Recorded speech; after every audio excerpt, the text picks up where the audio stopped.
What's up, everyone? Welcome to The Point. I'm your host, Anna Kasparian, and we have another double-decker show for you guys. Now, this one is definitely light on the serious news stories, very heavy on the salacious stuff, but we're going to have a fun conversation because we have two returning panelists that you guys all love. We have Dave Rubin, who hasn't been on the show in a while, but I'm glad you're back. It's good to be back. And I know people in high places when it comes to the point. Now, for those of you who don't know Dave Rubin, you're ridiculous. You should check him out on youtube.com/The Rubin Report. He's the host of The Rubin Report for the TYT Network. And we also have Gina Grad. She's also a returning panelist and host of the Gina Grad Show on iTunes and iHeartRadio. Gina, loving the sock bun. Thank you. Rocking it. And is it R.I.P. to you in the sock bun life now? Not forever. Okay. I cut my hair. It's much shorter, so sock bun situation wouldn't really work. But I'm glad that this is forcing me to keep my hair down because I was putting my hair up like 5 days a week.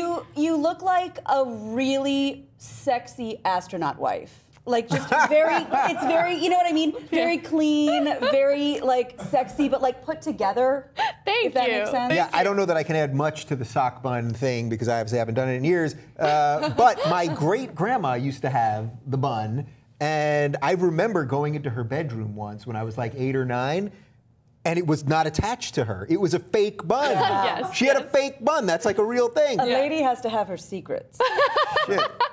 All right. Me. Serious stuff. So aside from my haircut, what are we talking about on the show today? We are actually going to revisit the two most viral stories we covered on The Point. We're going to give you an update on the VH1 show that accidentally showed a woman's vagina. And I'm actually going to respond to a comment I read in the original video we did. We're also revisiting the worst tattoos of all time.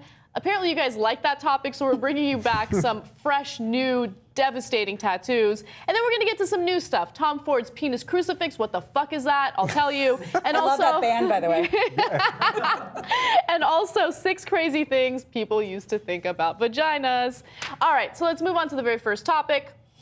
Earlier this year, we did a story about a VH1 reality show known as Naked Dating, right? Now, of course, people are going to be into this, nudity, dating. I mean, what could go wrong? Well, it turns out that in one scene, VH1 forgot to censor a woman's vagina. Now, the person that was on the show, Jessie, was outraged by this, and so she attempted to sue for a huge amount of money. If you don't remember the video or the story we did, take a look at this. And one of the stars, a woman by the name of Jessie, was unfortunately portrayed completely naked in one scene. Now, unfortunately, we can't show you the uncensored version, but this was the shot where they showed her nana, and it was a no-no for her. She was really unhappy about it. All right, so there's the story. Those are the details. What is the update? It turns out that her case has pretty much been shut down, I should say. Why?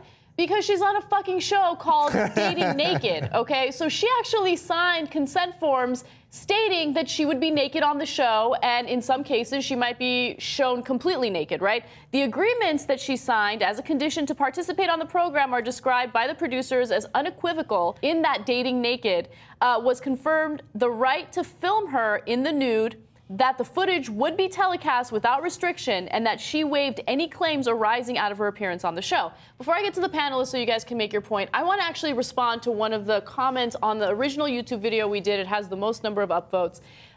The person commented arguing that I'm against showing leaked images of those celebrities, right? There was that big hack and all these celebrity nudes were all over the internet, and I was condemning those who did the hack and condemning those that were showing it in the media. And then they made the argument that, well, you're showing this girl's vagina on the show, what the hell? First of all, we showed you a censored version of it so you guys can understand why this woman was suing. We didn't show you her pussy, okay? And another thing that I want to state is there's a little difference between someone consenting to be on a show called Naked Dating and then celebrities who have done nothing wrong having their personal privacy violated like that. If you don't understand that, then you have some issues. Let's open it up to the panel. Dave, let me start with you. Make your point. Well, my point is that I can picture the lawyers that when the guy got the thing and he was like, whoa, someone's suing because somebody's vagina was shown on TV, and he's looking at the paper and he's like, we got a serious case. I'm going to make a, oh, it was Dating Naked. That was the name of the show. So I guess we're probably not going to win this case. Yeah. Gina, I think that's a great point. What about you? Yeah, it's pretty self-explanatory. I would just like to take this time to remember my favorite scene ever from Arrested Development, where they're talking about something that happened in Saudi Arabia, and they're saying, oh, this is the rolling hills and this is the desert, and they take a closer look, and Henry Winkler goes, no, those are balls. It's just a zoom in close up. So it's basically the same thing. This woman she didn't have a leg to stand on or a vagina labial lip. All right, so here's the question for the story. Have you ever had to suffer the consequences of making a really bad decision? Gina, I'm going to start with you. It's because I'm making this face. Yeah. I've had to learn a lot of things the hard way in terms of being on the radio. I've sort of been able to cultivate how much I am now willing to share and what makes sense to me and what's sort of a meaningful split between my personal life and feeling like I'm being authentic when I'm talking to people. Right. One really important milestone in my life was when I was doing a big radio show in LA that I used to do all the time. And I really overstepped my own personal comfort zone by explaining a lot of stuff that was going on in my personal relationship. And after I did that, first of all, my boyfriend, who had every right to be upset, was understandably angry. I felt like I betrayed myself, I betrayed him, and that actually took me a long time to get over and get him to forgive me, to forgive myself. And that actually was a great learning experience for me because now I've sort of found a way to finesse the situation. I never lie, but I share what I'm comfortable with, I hold back what I'm not comfortable with, and then I can just do what I do with confidence. Wow. Wow, that's a really good life lesson, something that I can probably learn from. So. I was just going to say, I'm pretty sure everyone in the world of talk and whatever it is that we do, there's probably a bajillion examples that we could all think of. Absolutely. Of that. Well, what about you, Dave? Why don't you give an example? Well, I'll go to the career thing as well. I remember when I first started stand-up, I was maybe 2 years in, and my first couple of years I was really successful when I was very young, or in the stand-up world in New York. And I remember there was a club that I really wanted to work at, and I had cultivated a little relationship with the owner there. And one night, basically, he said to me something to the effect of, like, you're not ready yet. You know, you've only been doing this 2 years. All the guys we have on stage have been 8, 10-year guys and paid all their dues. And I basically went off on him like a young hotshot, which in retrospect make no sense because stand-up, George Carlin says it takes 4 years before you even have any sense of what you're doing, and I was 2 years in, and I basically went off on the guy, and I don't think I ever worked at the club again until he left, which was like 6 years later. Did it feel good, though, to go off on him in that moment? In the moment it did, but I swear to you, I remember, as I was saying it, I remember thinking I'm going to regret this, but once it had started already, you have to just let it go. Your caveman brain took over, that's what they call it. Completely took over, yeah. Yeah. I don't know, in those moments it feels real. No, it feels good. It feels good. All right, so let me talk about my bad decision. I don't know if I've made any bad decisions. I feel like I make good decisions. No. Okay, but to be completely honest with you guys, I guess like a regret that I have is being naive enough to think that people are inherently good, because this job has exposed me to what people are really like, and not within our company. I mean, magically, people in our company are inherently good, but working in this show and getting the feedback that I do on a regular basis makes me realize that people are vicious and they're terrible, and it's making me a bitter, angry human being. So I have smartened up, and I'm no longer naive, and now I just assume that everyone sucks. So I'm just kidding. I don't assume that everyone sucks. The executive producer is like, wrap it up. No, but you have to understand that not everyone is in the same bubble that you're in, and there are people out there that are vicious, and you need to not let them get under your skin, as they have been doing to me recently. Anyway, but comment in the section below. Tell me what you guys think. We love hearing from you, and we'll see you guys soon. Our second best performing video of the year on The Point was the world's worst tattoos. You guys seem to really, really like that topic, and we're actually bringing it back with some fresh tattoos that we can all judge and make fun of. So look, I feel bad because these are permanent mistakes that people have made, but nonetheless, we don't show you their identity, and let's discuss. Let's take a look at the first one. Oh, no. Lord Jesus, why? Tim Burton loves chess. Oh, God, that's I guess horrible. we do show you their identity. Yeah, that's a little identity there. Once you go black, you never... I kind of like that one. Yeah, I mean, it's not aesthetically pleasing, but I think it's cute. She's a terrible person who means well. Yeah. Oh, Anna. Oh, poor Anna. Poor Anna. I think that tattoo is It's fine. a bit much. It's fine. It's a bit much. Let's move on. Anna. Joe's what? Prickly cucumber? Joe's pink flapper. Flapper. And Sarah's prickly Oh. Romance. Wow, that's. You know what? At the end of the day, I'm glad those two found each other, and this guy deserves the Darwin Award. I mean, this one is something. This is like, I get it why it's he has a skin condition, although, by her foot, her upper foot. Yeah. No, because somebody grabbed him and was like, what the hell is wrong with you? That's hilarious. I mean, I'm glad that that's he didn't important. actually get into detail You know about the what? vagina. I respect this guy because so many people you actually have to get to know before you realize you don't want to be friends with them, and this guy puts it out there. Yeah, transparency is the best policy. Yeah, but what is he really like? Do you think he's he really is a racist and he's going, this is who I am? Or is he flipping it on? Okay, he's got a swastika, sort of. Yeah. Or something by his eye, too. He didn't want you to have to get too close to him. Oh, he's a brand ambassador. Yeah. Nice. Nice. Yeah. Virgin on hold. She's, Void. Oh, void. Oh, because she's pregnant? like this is the type that a woman gets when this girl's probably like 21 or something, and that she regrets she has to regret that the rest of her life. And right? out of everything to regret, I regret the font. Because that is a big, bold statement. Wow. No ledges power. That can't be. That's gotta be a joke. Can't be a real tattoo. That looks like it's drawn on by someone. That is fucking You terrible. are overestimating. Well, if you can't spell knowledge, race. I maybe know. you shouldn't Again, go it's into that the tattoo naive business. nature that I have. Taco Bell, Oh okay? man. All right. Right above the butt, which You know is where Taco Bell can often affect you Rear the its most. ugly head. Oh my God. All right. So those are some questionable Wow. tattoos. I mean, we made our points throughout the story, but I do have a question related to this. If you had to get a tattoo of your significant other's name or your boyfriend's name, or a religious symbol, which would you choose? You have to pick one of them. Dave, let me Yes, start well, with you. I certainly would not go religious symbol, so I would go with my boyfriend, now fiancé. It's very edgy, a gay getting married. It's very hip and cool these days. And his name is David. And although I go by Dave, my name obviously is David. So I guess getting my own name, that's like the worst, most... That's actually pretty freaking like, bad. yeah, I would go with the religious symbol. Yeah. I would go. There's nothing worse than seeing someone getting their own name tattooed on them. But Right. I mean, you go by Dave, so if you did David, it would be fine. Right, but what if... Like, this is my pretentious spirit animal version of myself. What's when you get the tattoo like right above the butt, what do they call that? tramp stamp. The tramp stamp. So Or if the I, bullseye. if I had a tramp stamp of my own name, that's weird. Yeah. I mean, that's weird. That's true. Okay, what about you? Oh, so, well, oddly enough, it's against my religion, the religion that I was raised in, to get tattooed, and I'm not really a big religion. I'm not really religious. That being said, I would have to go with the Star of David because That's really David's the theme. Yeah. But also, I feel more permanence to that than any guy I've ever dated, or I'd still be dating about a dozen dudes. By the way, can I just throw in for the record that this thing about Jews and the tattoos, it's not true. People What? just believe What? it. It's not true. I know several dead Jews that had tattoos. But were that they are buried in a Jewish cemetery? Did fully they it's tell anybody? No, that they knew it. I did not know. That's the first I'm hearing of this.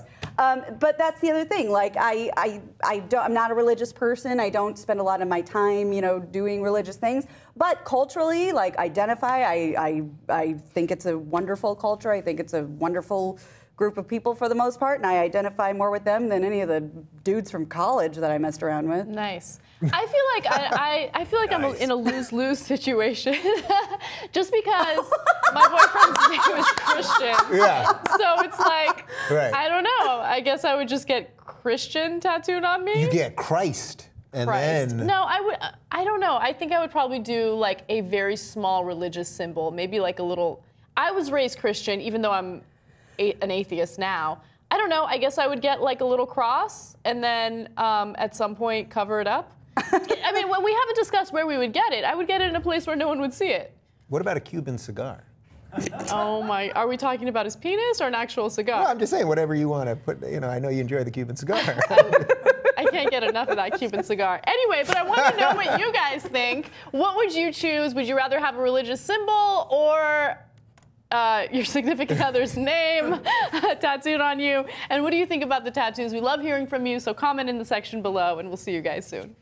A&E has greenlit a new reality show featuring a pastor who tries to convince prostitutes to stop prostituting in 8 minutes. Now, when I first read about this, I thought that it was disgusting, and then I read a little more into it, and I thought it was a little less disgusting, but I still don't agree with the show. Now, let me give you guys the details. It's a series that features a former cop turned pastor by the name of Kevin Brown, and he is basically meeting these prostitutes in a hotel room. They think that they're going to meet for sex, but of course he's there because he's going to try to do an intervention, and then he tries to rescue them from a life of selling sex for cash, right? In each episode, he only has 8 minutes to make his case, which makes it sound more like a game show as opposed to something that's supposed to help these women. Now, the executive producer had this to say about the host. Brown told his congregation that for 20 years, he's had to arrest these women when what he's really wanted to do was help them. It launched a drive within his church to run these undercover operations. We read and thought somebody should put a camera on this because we can make a lot of money from it. It's the most incredible thing I've ever heard. All right, so... I like how you editorialized with the deep voice so that we knew that that wasn't actually in the quote. Thank you for that. Yeah, of course, of course. Yeah, very nice. Now, I'll make my point, but I want to hear from you guys first. Gina, make your point. I don't know. I'm with you. I thought the concept is utterly ridiculous and super tacky and demoralizing. But then I'm like, well, wait a second. He's trying to do a good thing. And if you could throw some popularity and money behind it, you know, maybe you'll get more support than you would have if you were just going rogue and trying to do this by yourself. I appreciate that he's trying to change people's lives. It seems like it's being done in a way that, like, I don't know, there's a better way to do it. But in this day and age, if you don't have the support of a network, and if you don't have a ton of money behind it, nobody listens to you. So he's trying. I don't hate him for it. All right.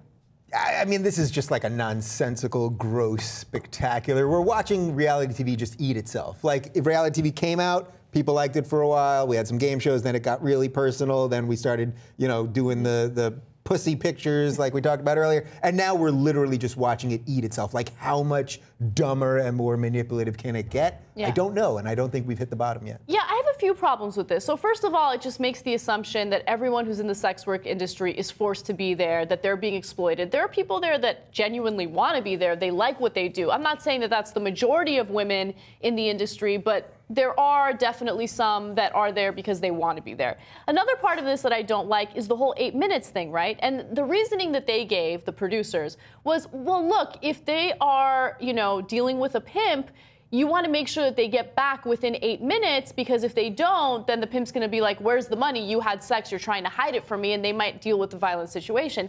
I don't think I'm buying that. Cenk Uygur made a good point about this. He's like, I think it's more about making sure you have enough time to go to commercial breaks than anything else. And I just feel like it exploits people. Even if a woman doesn't want to be in that situation, don't turn it into a show. If you genuinely want to help these women, don't make it a reality show. That cheapens the charitable work that you're trying to do here, okay? Now, here's a question related to the story. Has anyone ever tried an intervention with you to change your behavior or lifestyle? Or how about you? Have you ever done it to someone else? Dave. So I'm going to go serious here. I actually had a high school friend who got really mixed up in drugs, like pretty serious stuff.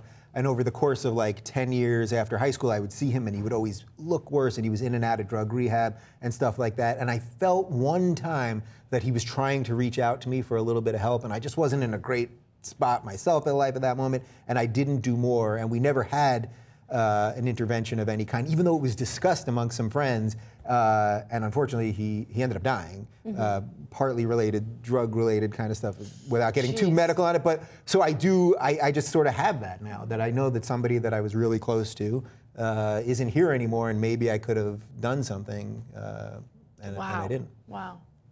Gina. And another serious tip, I have an exactly the opposite situation.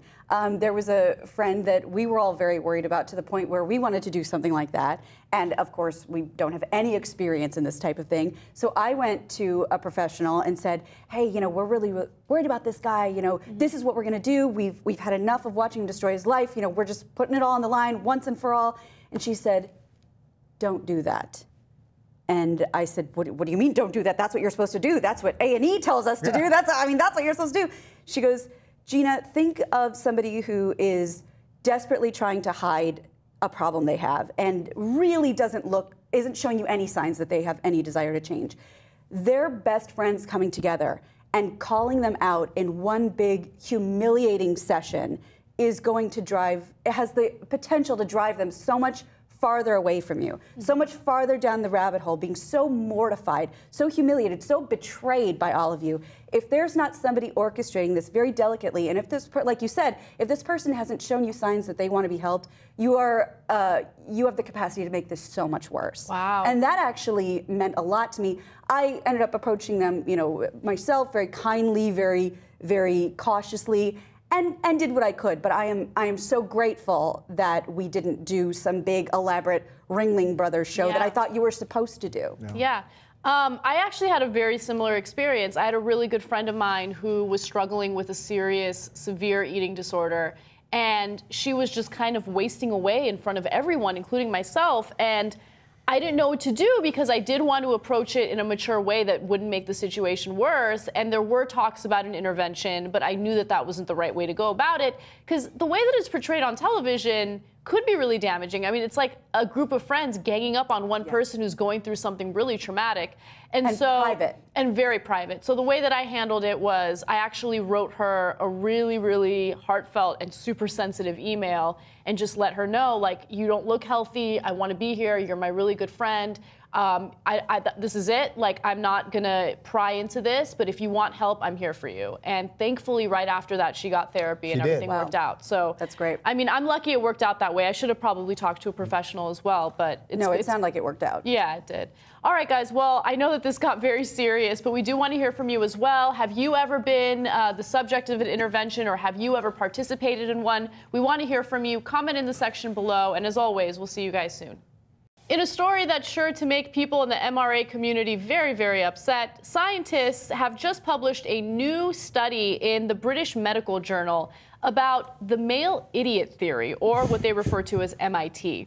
Now, the male idiot theory, it's funny because I sound like an idiot. The male internet theory is something else altogether. All right. The authors actually examined records of 300 individuals who had won the Darwin Award. For those of you who don't know what a Darwin Award is, it's people who have died over the last 20 years, specifically in this study, because of doing really, really dumb things. And those who are given this honor are usually applauded or commended because they've taken their genes out of the, gene pool.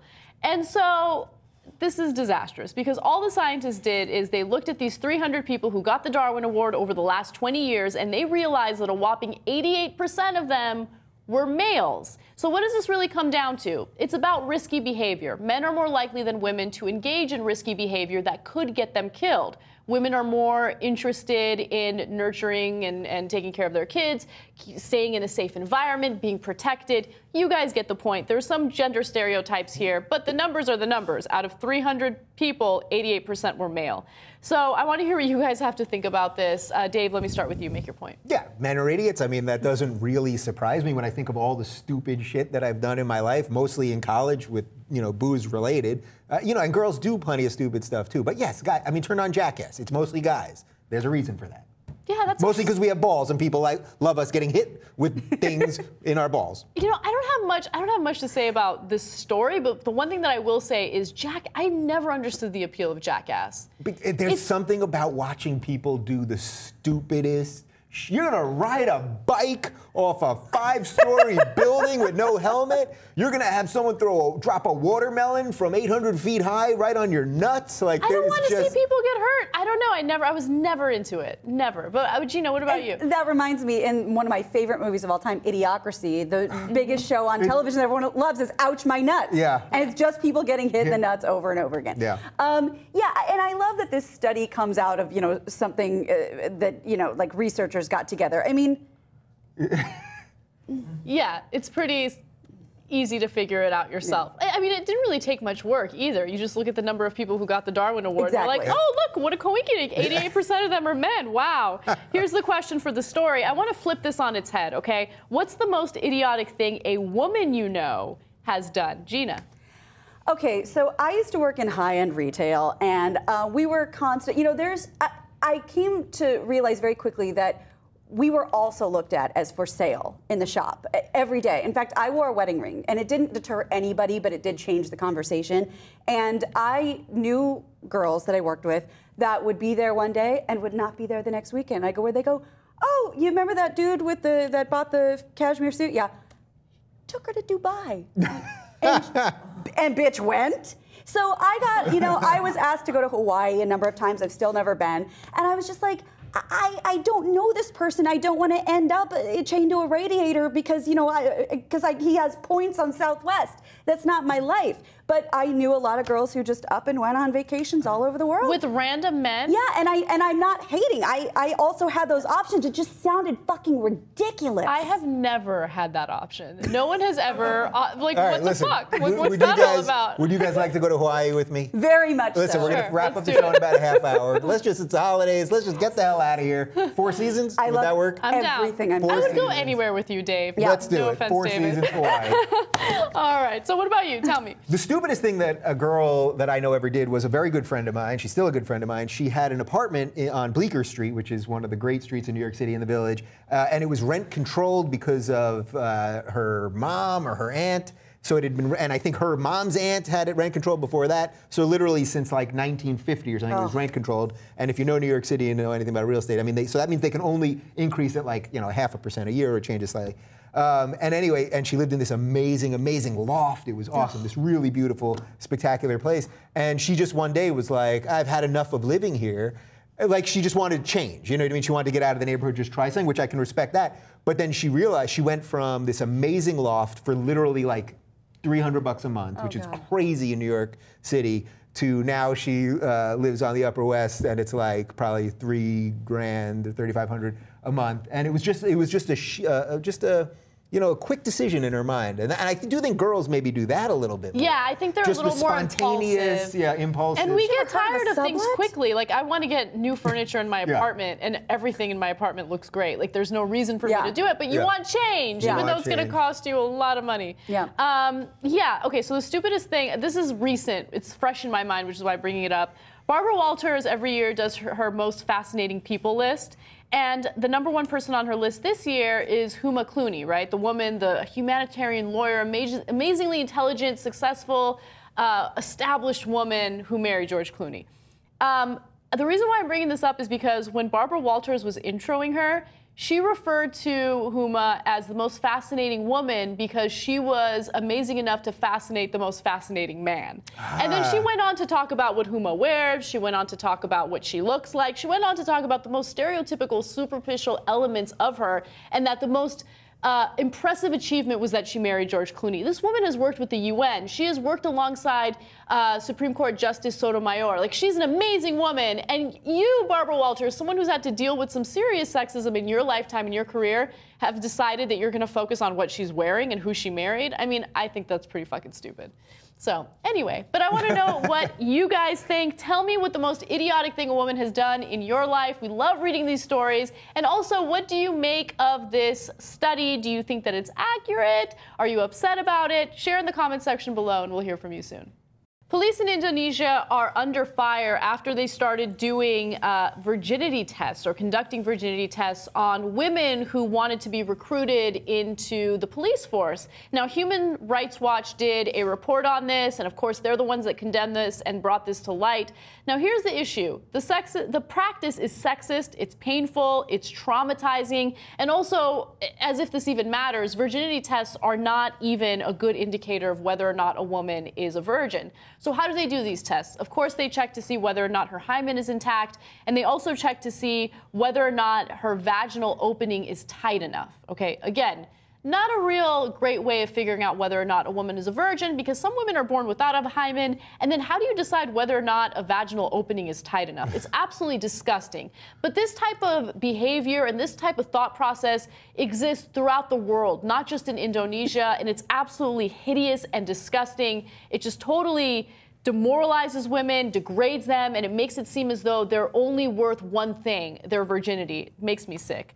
Anyway, no one, neither a woman nor a man, should ever be compelled to endure this type of treatment. So look, this is a more serious story on the show. I want to know what you guys think. Dave, let me start with you. Make your point. Yeah, I mean, I don't know that I can add anything that you didn't just say, but this reminds me of something that we've covered on my show a bunch of times, where there are countries, I think Egypt is one of them, where they test men to see if they've had gay sex. How do you even do that? But right, so A, how do you do that? It probably involves similar thinking, but it just goes to show how parts of the world are still so absolutely backwards, not only in the way that they treat women and gays, but then in their just basic scientific principles, because the people that are coming up with these tests are supposedly scientists too. So it's a condemnation of the whole system. It's just awful. Yeah. Yeah, my first thinking when we talked about stories like that and stories like this, that the thinking I think behind these scientists are there's something sort of wrong or perverted or questionable about the person they're accusing. When ironically, of course, there is nothing pervier than what these people are doing to try to see if you stack up with their morality. So it's so ass backwards and perverted and nuts. I'll never understand Think about how traumatizing that is, to have someone look at your, genitalia to determine whether or not you're a virgin. Like, ugh, well, and that's the thing. You think of like in rape kits and things like that in a hospital, where presumably you have a staff that I would hope is super sensitive, going, I am so sorry that we have to do this. This is something we're going to do. It's going to be over quickly. I'm going to explain what's happening. Somebody that's on your side doing something that is almost as traumatic as the experience that you went through. This is that without anybody giving a shit about how you feel about it. Absolutely. Here's the question for the story. Has someone ever assumed something about you that has held you back from an opportunity? Gina, let me start with you. I don't really want to venture to say, I always feel like, thinking, well, that's why I didn't get it, because they thought I was bleh. But the one example that I do know for a fact is there's a lot of times, especially when we work in media, that, you're just not famous enough. You're just not a big enough name, and you're talented and you got a lot going on, but we need somebody who we know is going to drive eyeballs and earballs, and nobody knows who the fuck you are. People love to play it safe. And their idea of playing it safe is hiring someone that has a big name. But oftentimes, people with big names do mediocre jobs. Just keeping it real. And then they do another mediocre job when they get hired for that next gig, too. Exactly. So mine, sort of jumping off that point, which obviously the three of us can relate to, I assume that people assume about me, because we do this online thing and we speak our minds freely and we say what we think, which is so out of the mainstream of what you see people like us doing on television. So if you think about people on Fox or CNN, MSNBC, whatever it is, so I assume that people probably in the biz have some preconceived notions of what my ability would be to go mainstream, because we've all been brought up in this world where we're free to say what we want and can have true opinions that aren't talked about on TV that much. So it's an assumption by me that they're assuming that about me, but I think it's a pretty safe assumption. Yeah, I think it's a safe assumption as well. There's no question about it. When you're brought up in the new media realm, people just assume that you know nothing about the mainstream. So I guess I have like a similar thing to say about that. I mean, I think that when you are working on a show like The Young Turks and you have a record of being really, really uncensored and saying bad words, which I do on the show on a regular basis, people think that you lack professionalism. Yeah.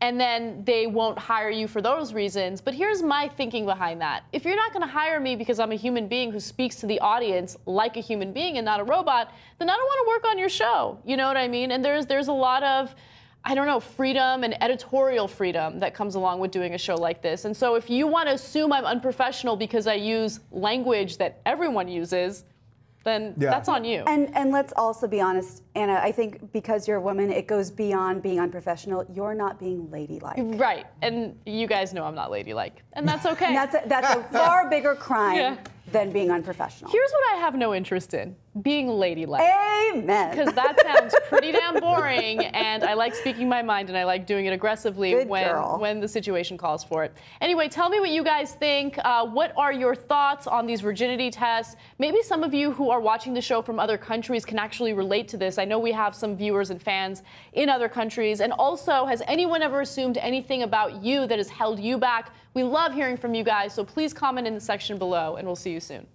Tom Ford has created a new necklace that is causing a stir in the fashion world and also the religious world. It's referred to as the penis pendant necklace, which you can buy for a whopping $790. It looks like a penis crucifix, and that's why religious people are upset about it. Now, it features a penis with 2 testicles. You guys can see it in that image right there. And also, it's 18-karat white gold. That's also available, along with the yellow gold, as you saw in that image there.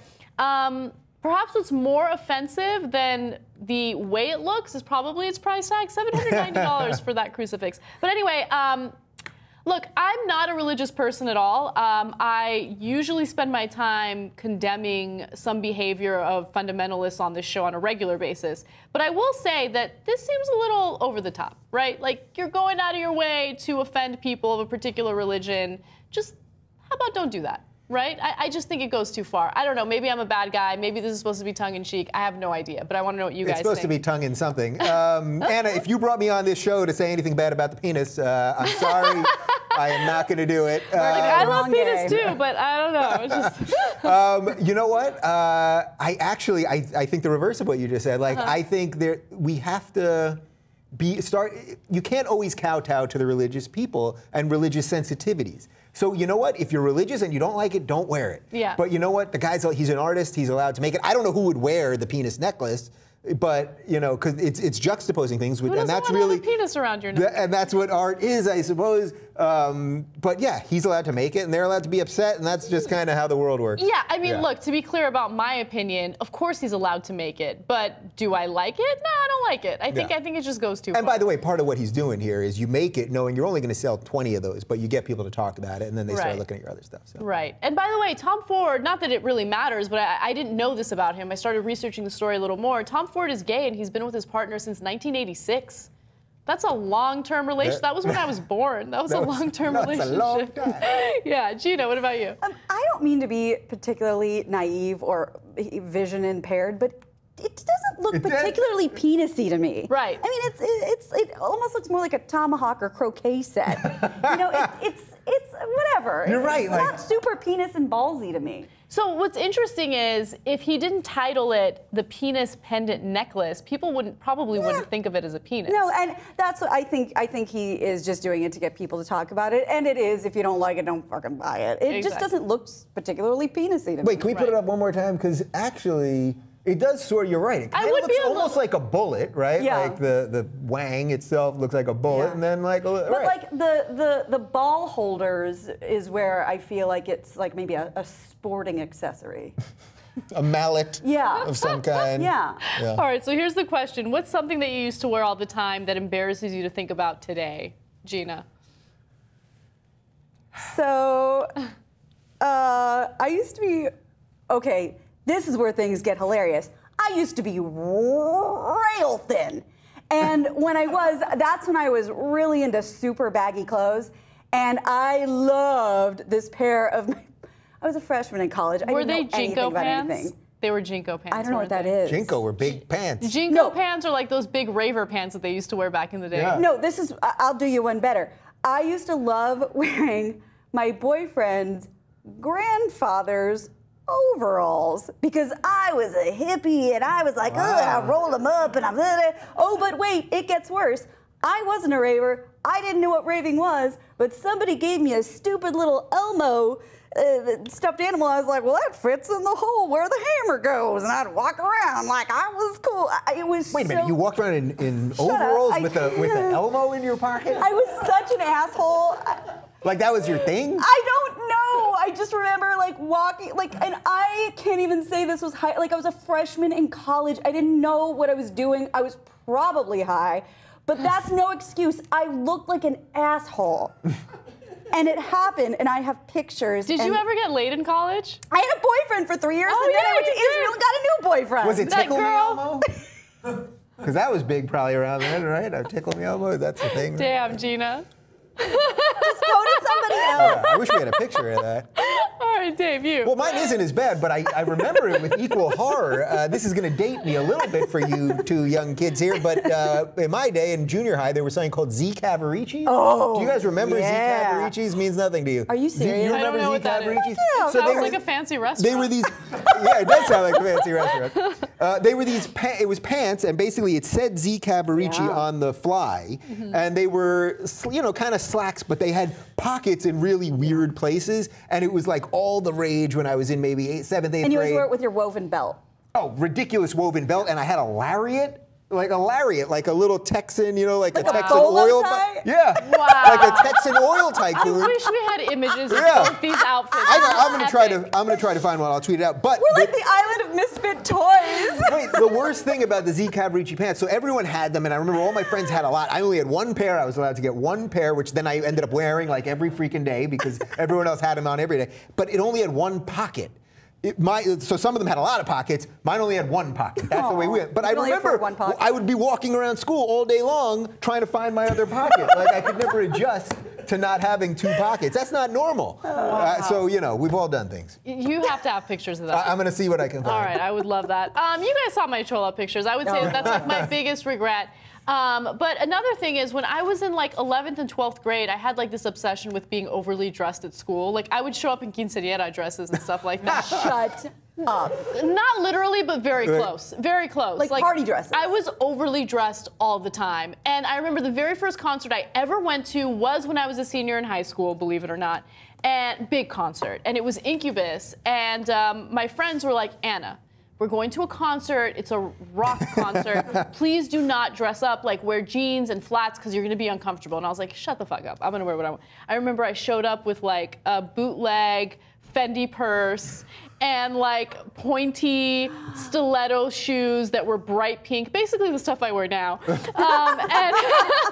I looked like a clown. People were staring. They were like, why is this girl so overly? I was wearing like a big tulle poofy skirt. Like I looked Did you have like a mess. an umbrella, even though it wasn't raining? I can picture you twirling an umbrella. No, but I can imagine me doing something like that. Like I was ridiculous. Amazing. Yeah, so that's what I would like to wear back in the day. But I want to know what you guys looked.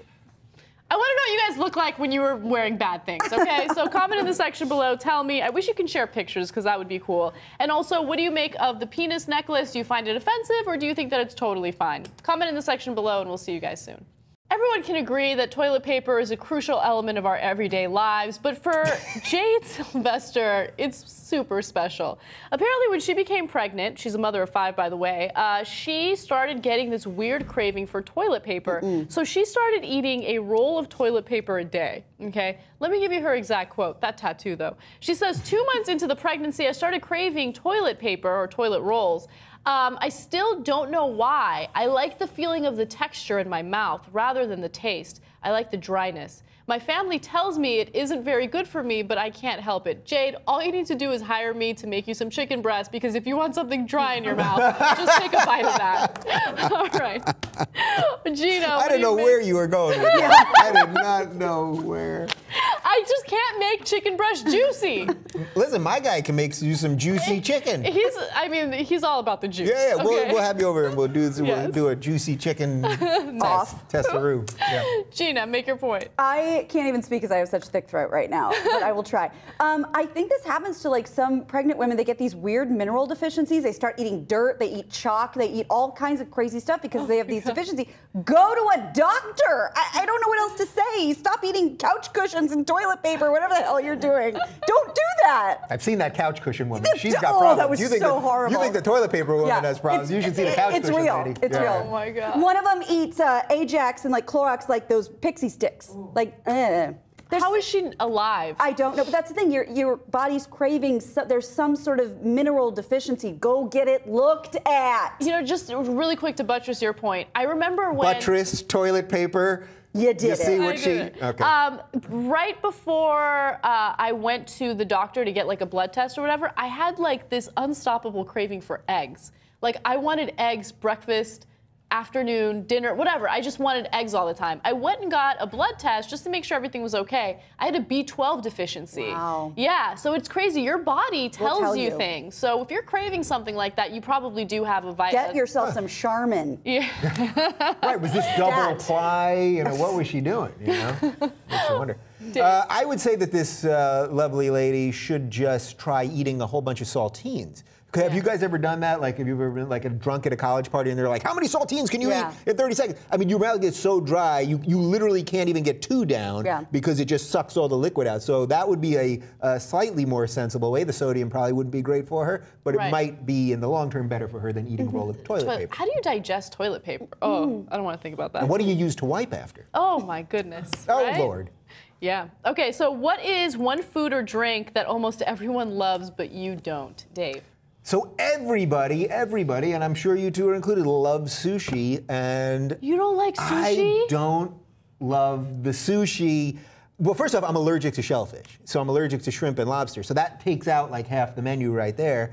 And I just don't. They say it's an acquired taste. I was just going to say that. And, you know, I like soy sauce, and I like tuna, and I like salmon, but there's some, you know what it is? I don't like the, when you get the seaweed roll on the outside. A lot of people don't like the seaweed roll. A lot of people don't like it. I can do it rice with the rice on the outside. Always. I can do it, but a lot of times you forget to ask, you know, and then and there's something about I guess, you know what? I have the reverse of what this woman has, because I don't like that texture on my tongue, that seaweed texture. She loves it in the toilet paper.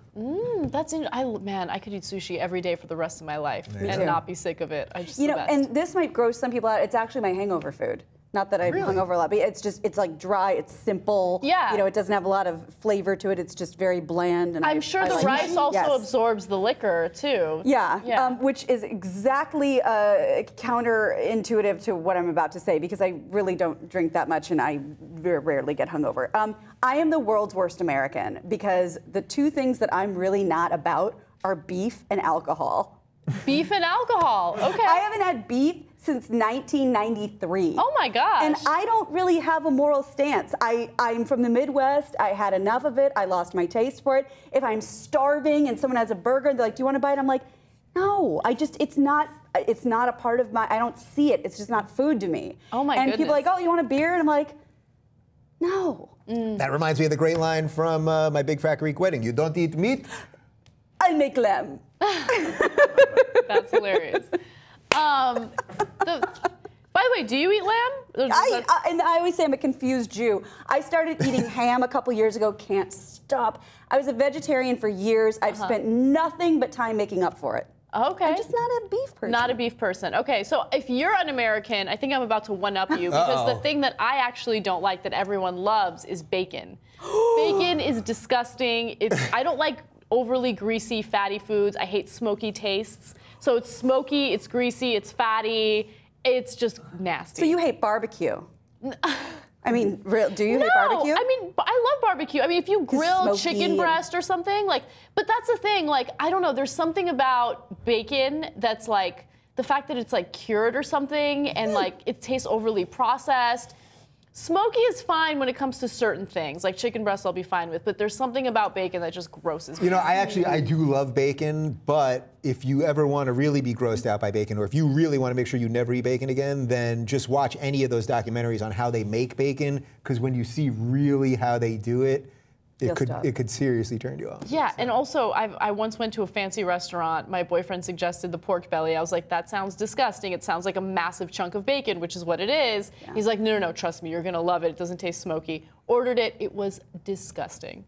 Never ordering that again. Well. Anyway, but tell us what you guys think. What's the most disgusting food for you, but everyone else absolutely loves it? We like hearing these types of stories. And also, have you ever eaten toilet paper? How does it taste? Let us know. Comment in the section below, and we'll see you soon.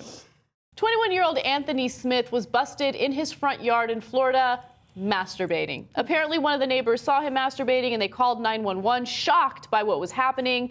Apparently, he was bending down naked in the driveway, and then he apparently stood up and dashed back into the house. Now, when cops showed up, they were like, what the hell, dude? Why do you have your junk out in the front yard? You're not supposed to do that. And apparently, he was upset. This 21-year-old was upset that his mother wouldn't allow him to watch pornography in the house, so he thought that he would teach her a valuable lesson by masturbating in the front yard. What do you guys think about this? Gina, make your point. I mean, he's kind of right.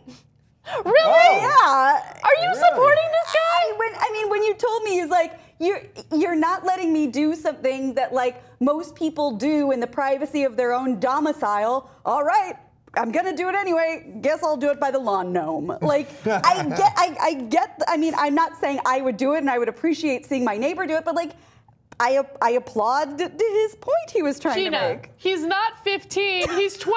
I know. Okay, you are an adult. I appreciate this. I appreciate him trying to make his point. Look, okay, if People like that. When you say the name of the show in the show, people like that. That's the thing that people like. all of a sudden I agree with you, Gina. Yeah. Good job. No, I mean, look, if you really, like, I'm a woman, right? So I wouldn't masturbate, but like, let's say I really needed to like diddle myself, and like, my mom's like, no diddling in the house. Like, I can find another place that's private to do my business, right? And maybe I'm thinking about this more as like a Key and Peele sketch or like some crazy comedy. And if I saw it in my front yard, like, would I be excited about it? No. But as a concept, like, I respect the comedy factor of this. Like, she said, don't do it in the house. All right, fuck you. Yeah. All right. Fuck me. well, Interesting that he chose the front instead of the back. It's funny on so many levels. Yeah. I can't get mad at him. Okay, well, I masturbated. I was about to say I mastered in masturbation. I just said I masturbated. So there's a Freudian slip for you. Yes, my first question is, why not go to the backyard? What's happening in the backyard? Are they doing construction back there? Is it a big mess? Did they never fix the backyard? But why not just go to the backyard? Like, doing it out front, then you're being a voyeur. So if he's into that, then that explains all this. Maybe he wants to be seen doing this. But also, really, this is more about his mother than about him, because this woman must be on him like a hawk. If he can't find a room, no matter how small that house is, figure it's got a bathroom, a kitchen, there's at least one bedroom, and like, if the mom's wandering, like, you got to be able to get around that house. It's like a video game, but you got to be around to get around that house so you can jerk off. If you know what I mean. So I think he wants to be seen. That's what's really going on. Okay, so going back to his mother, the point I'd like to make is she should just allow him to do what he needs to do, okay? Masturbation is natural, and the worst thing that could happen to a man or a woman is, you know, suppressing your sexual appetite or your sexual urges, right? I think it makes people crazy, and in some cases makes people violent. I don't know if that would happen. It also with makes this guy. people vote Republican. So. That's absolutely true. Yeah. So if I were you, as a mother, just understand that this is going to happen, whether you like it or not. Okay, you object to pornography, but sorry, he's going to watch it anyway. He's probably been watching it since he was 12. Okay. And he will literally take to the streets if you try to stop him. All right. So would you rather have a parent walk in on you, or would you rather walk in on your parents? That's right. I'm asking you. Don't pretend like you guys don't do that. This is the Sophie's choice of like the worst like sexual perversion. Yeah. Please, by all means, handle this one. gentlemen first. Well, actually, I did walk in on my parents having sex once. It was maybe a year or two after college, and I was still living at home, and my bedroom was downstairs. My parents obviously upstairs. And for whatever reason, even though I was out of college already, I used to always, even if I was out late night, whatever it was, 4 in the morning, if I came home, I would always go upstairs and say goodnight. I would just, you know, peek in the room real quick and say goodnight. Such a good son. And one night, I peeked in, and just by my dad had like an old school alarm clock, and just by the blue light of the numbers, I could see what was happening, and he was on top of her, and the blanket was sort of on them, but I could see what was happening. They split like atoms, like scattered across, and then nobody said anything. But I shot downstairs, went to sleep, and I thought, all right, maybe they just heard a creak. They didn't realize that I had caught them. The next morning, my dad called me. Oh no!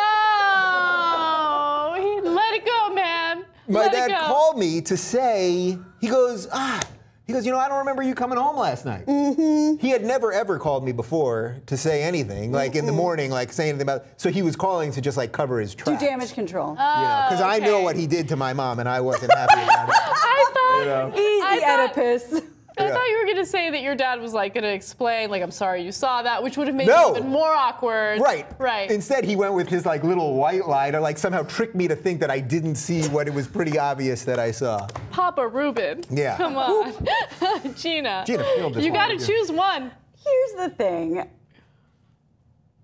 I have evidence that stacks up in favor of, in general, my parents having more selective vision and selective hearing than I do. I feel like I'm pretty honest, and I'm like, I call bullshit, and God bless them, and I'll probably grow into this. Maybe I will. I don't know. They're more like, I don't see what is this? So possibly if they could use that superpower, it might be easier on everybody if it's me, because I can't unsee. I don't have that power.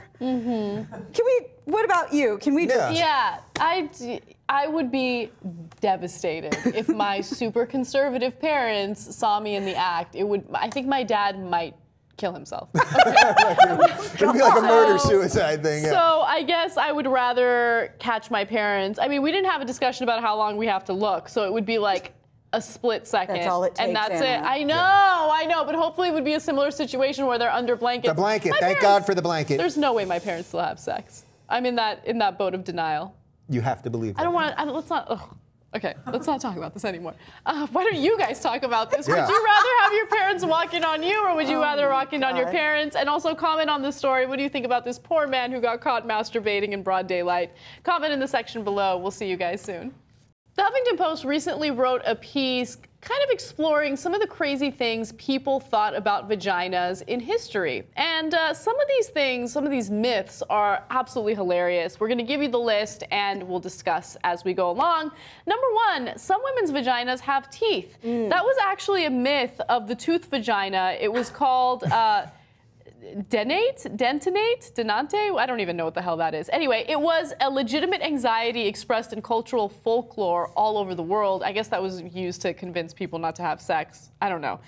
Women's vaginas are just penises that got cold. Now, that's actually, look, I kind of like that myth. It got so cold it went up. Yeah, it went up. No, I in there. kind of like that myth because if you look at human anatomy, the female genitalia is actually very similar to male genitalia. It's just inside as opposed to outside. And when testicles get cold, they ascend. Yes, and also the clitoris, if you will, if it's enlarged through steroids or whatever, it oftentimes looks like a freaking penis. Wait, they're enlarging clitorises with steroids? No, it's a side effect of taking God. steroids. Oh. Yeah, no. Wait, so steroids give you a big clit and a That's small penis? so Yes. upsetting. Well, that says something right there. We got to call somebody. All right. Does anyone... College education stresses the brain and destroying the womb. So basically, that means that if you have a college education, then you're basically destroying your womb. Right. Well, that's true. That was Yeah, true. Of course, duh. Women can't get pregnant unless they have consensual sex. It shuts that whole thing down. Yeah, Shuts shuts the it whole down. thing down. Now, you would probably think, oh, this is probably from like the late 1700s, right? No, of course, as you guys know, that was Todd Aiken in 2012. Asian women have sideways vaginas. I know someone who thought that. No way. Who the fuck thought that? Yep. All right, sworn to secrecy. Women's menstrual blood is potentially life-threatening to men. Maybe not the blood, but the mood that comes along with my menstrual cycle could be life-threatening to men. Yeah. So let's just quickly talk about this summary here. What do you guys think? Well, yeah, I don't know how much I can really offer to this conversation. I think it's great that you guys have vaginas, and I didn't know you had so many problems with them, but... We don't, you do. Yeah, no, the teeth thing, I mean, that's a lot. But that would be, I guess, good if you were a dentist and a gynecologist. A gynodentist. A gynodentist, you could do both. It would be there's a profession there. That's Right, yeah. Isn't it amazing how men spend so much time trying to get the pussy? And then they spend so much time like fear-mongering about the pussy. You got to make up your mind, dude. Do you want it or do you not want it? Yeah. Yeah. Well, and that's the thing. It's like, are these facts or are these campfire, like, scary stories? Because that's, I don't think I'm taking a huge leap here by saying this sounds less like, scientific pontification and more just, we're men, we don't care, we're being oppressive, and this is a good way to keep everybody under our thumb. I mean, this is ridiculous. Yep, absolutely. Literally. So what did you guys think sex was before you found out what it really was? Dave? So I think I told this story on the first ever episode of the newly revamped Point. I remember my dad telling my brother and I what sex was. We were in the car on the North Service Road in Syosset, Long Island, and he was driving very fast. I vividly remember that. He was driving very fast, and he started telling us, man, put his penis in the vagina, the whole thing. And it turned out that the reason he was telling us was because my mom was pregnant, and she was about to tell us that she was pregnant, so my dad was giving us a little precursor. But I remember when he told us, thinking that I wanted to jump out of the car. Like, that listening to this, hearing these words coming from my dad and all that, that I really thought about just opening the door and like flying out of the car. And he was driving very fast. He wasn't that happy about the conversation either, I guess. So I don't know what I thought about it before that. Like, what did I actually think sex was? Yeah. I really don't remember. Like, I remember maybe being in 3rd grade and hearing about what a blowjob was. And it just all sounded ridiculous. Yeah. Like, when you're a kid, it just all sounds ridiculous. Now I know it's pretty good. Gina, what about you? When I was growing up, we were the cool kids on the block that were the first to have cable and deep cable and a la carte channels and all this stuff. So Skinamax raised me for the most part. But I think the first sexual act I ever saw on TV was when we watched Revenge of the Nerds. So now that I think about it, my earliest sexual memory, what I thought sex was wearing a Darth Vader mask rolling around in a moon bounce. Oh my God. That's all I knew. And I didn't know what it meant, but I knew it was something I wasn't supposed to be watching, so it must be something that only adults do. Just real quick, I have very vivid memories of the same thing with Revenge of the Nerds. There were a couple movies at that time. Porky's was another one where they were these like teen or college sex romps, and you never really figured out what sex was. You knew the guys wanted it real bad. But you didn't know what it was, but you knew you were really close by. Yeah, that's interesting. I thought that sex was just two people kissing naked. I didn't realize it had anything to do with genitalia or anything like that. I was like, yeah, you just kiss naked and then bada bing, bada boom, you get pregnant. And how glad are you that that's not true? Pretty freaking glad, especially when I became newly single and started going to clubs and making out with random people. So I'm pretty happy about that. Anyway, what did you guys think sex was before you found out? And have you ever believed in any crazy vagina myths? Have you heard any vagina myths that we didn't cover in this video? Comment in the section below. We love hearing from you guys, and we'll see you soon. People are dyeing their armpit hair. This is apparently a new trend that KTLA recently reported on, and it sounds crazy. We have some pictures of it. Apparently a photo of one person who dyed their armpit went viral. So that's sexy, isn't it? There's another one. I don't know why people are doing this, and it makes me uncomfortable. Yeah. That's my point. What do you guys think? Dave, make your point. Yeah, it's kind of gross, actually. I know this, look, I get it with, girls and armpit hair, and, some girls want to be natural and some don't. It just does seem kind of, like my just visceral reaction, it just seems kind of gross. I know that's probably sexist or somehow something evil. We have to be sensitive to all communities. We have to be sensitive to all communities. I apologize in advance. Okay, Gina. Yeah, I think it's okay that most of us are grossed out by it, but I also think it's okay to understand that culturally it's just not something we experience. It's not something that like I'm down with. Like I have friends that grow out their armpit hair. That's cool. I'm used to seeing it. It doesn't bother me either way. But in general, it's just not part of our culture. And that's okay that it's just, we're not into it. It's not something that we're used to seeing. But those chicks were pretty cute, and they were trying to do something that was kind of like cute and kitschy, and I don't know, for me, just from what I'm used to seeing and the people I interact with, it doesn't bother me. If I saw it on the street, I'd probably go, and that'd be the end of it. So, whatever. I mean, look, I try not to be judgmental just because it's something that I wouldn't do myself, but whenever I see things like this, I think about whether or not I would do it, right? Yeah. So I see those images, and I'm like, I wouldn't do that. I have no interest in that. But by all means, if this is your form of expression, go for it. But would it freak you out if like someone was like, ooh? No, I don't think it would freak me out. I would have the same reaction. I would be like, and then like I would just move on with my life. But yeah, when I say it makes me uncomfortable thinking of me in that position with like bright orange or bright pink armpit hair. I've actually lasered all of my unwanted hair. I have too. All of it, okay? So I have no hair in my armpits whatsoever. What you guys have to deal with, man. And I get it. I get the whole like, oh, we don't want to conform to a male expectation of beauty or whatever, but it's also my expectation of beauty for myself. So I don't know. I like being hairless. Anyway, here's a question for the story. What's one trend you followed but would never do again? Dave. I don't know that I've ever publicly admitted this, but I don't know, what year was like Jersey Shore very popular? What year was its peak, Jersey Shore? We're in 2014, so maybe like 2008, something like that. when they were all very tan. And there was a time, there was about a 6-month period where I was using that self-tanner pretty intensely. I was slopping that shit all over my face and whatever. And you look good. You do look good. There are good ones where you look good. But in retrospect, well, now I live in LA. There's a little more sun out here, but in retro, like you're just putting slime all over yourself, and God knows what's in all that stuff. Look, if you don't end up looking orange, I think that's a freaking win-win. Then it's a win? I only did one spray tan, and I was so bright orange that it traumatized me. Now I won't put any self-tanner on. I'm so afraid of it. Yeah. Can I just tell you something? Self-tanner was my first thought for my trend, but I got to tell you, I don't work for them. They don't pay me, but I love their product. Saint-Tropez mousse. That shit's amazing. Really? Yeah. I was using a L'Oreal. Oh, honey. And I haven't used it. You're reminding me I actually have to start again because I love that shit. But for the second thing that came to mind, because we thought we were amazing and we looked amazing afterwards. I don't know, Anna, if you're going to remember this, but neither of you are going to remember this because you're too young and you're not a lady. So there used to be a big trend with the ladies of just bright yellow, like streaks in the hair. We thought they were blonde. Yes. They were kind of corn silk. So the way to do that at home is you put on an old lady rain bonnet and it comes with holes. Yes! And you take the crochet hook and you pull your hair through like a really sad scarecrow. Yes. And then your friend comes by and just paints all over. You leave it and you wait and you go, oh, I'm gonna look so pretty. And then you take it off, voila, you look ridiculous. Yes. And I did it all the time. Wow. Oh my God. Do you know what I'm talking about? Yes, I do. I never did it, but my best friend's mother did it.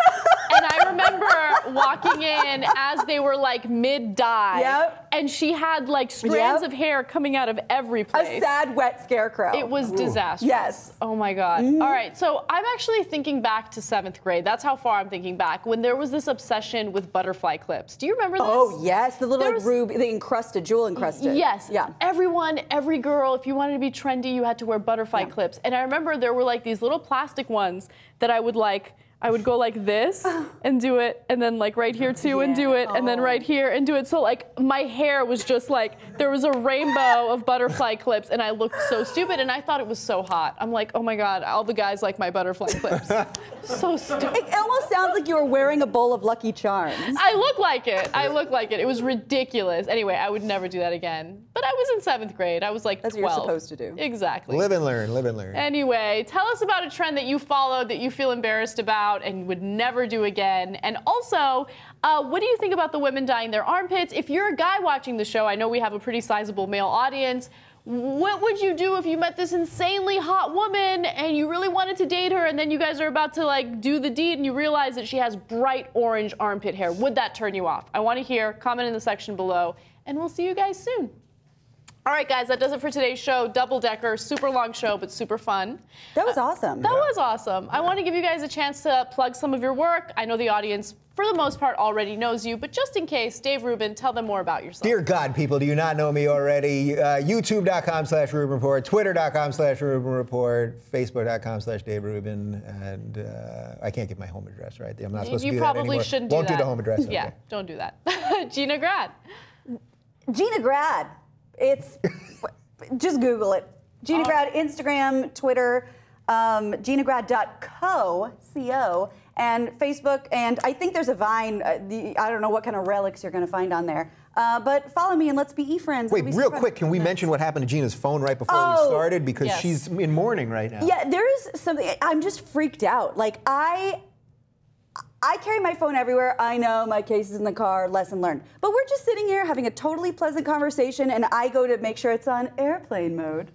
And I look at it, and it is totally shattered. Okay, can we just have a really quick discussion about iPhones? So I have my Samsung. This is not an ad for Samsung, okay?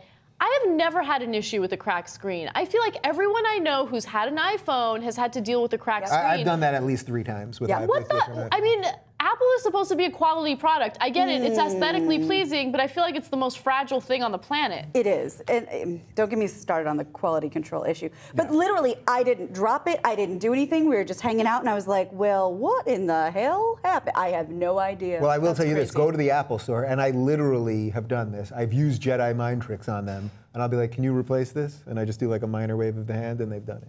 So it can be done. I That's will awesome. report back immediately. I gotta learn I did it that. recently with the Firewire thing. Anyway, guys, thank you so much for watching. You guys can check me out Monday through Friday on The Young Turks, youtube.com/The Young Turks, 6 to 8 p.m. Eastern time for our live stream. And also follow me on Twitter at Anna Kasparian, Instagram, Anna Kasparian TYT, and my personal channel, youtube.com/Anna Kasparian. We'll see you guys soon. Of course, we're going to have our holiday break. But when the new year starts, fresh new episode of The Point. So have a great holiday season, and we'll see you guys soon.